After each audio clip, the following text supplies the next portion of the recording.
By George. Percy is taking George the steamroller to an old line near Thomas's branch line. He was going to turn it into a road. When they arrived, George was rude. "Bumpy ride on rotten rails. I'm glad it's over." "So am I," said Percy. "Huh," huffed George.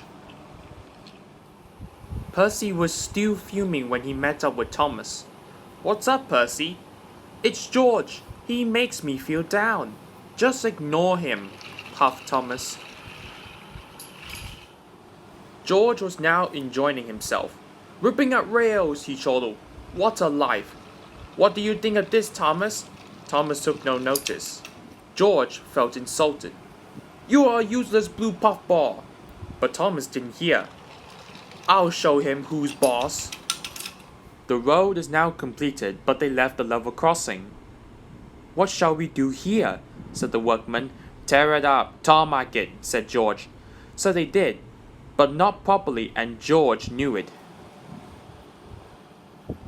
Later, Thomas was traveling home on the same line. He was pulling trucks filled with vegetables. The signalman had forgotten to warn his driver about the crossing. "That's nice, we don't need to stop," said Thomas happily. "Yes, we do," called his driver. But it was too late. Thomas slides off the rails, rolls down a field, and crashes into a barn.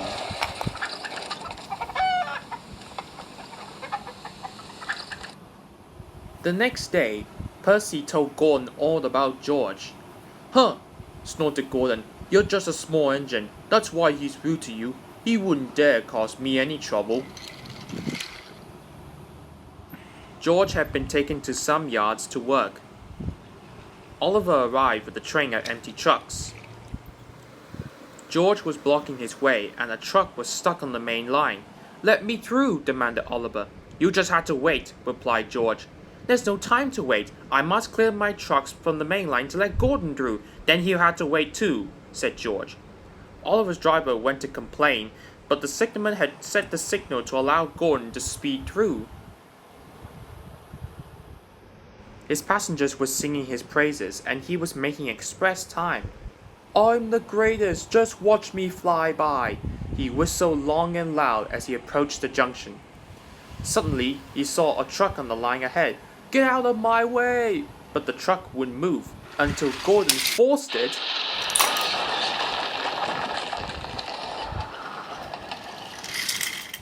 By accident.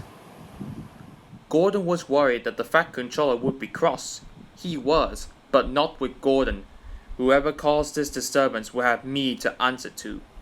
And he did, a few hours later. "Look who's here," said Thomas.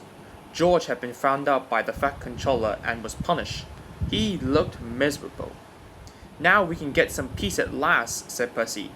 "I want to get rolling again, but I got to wait a whole year till I do.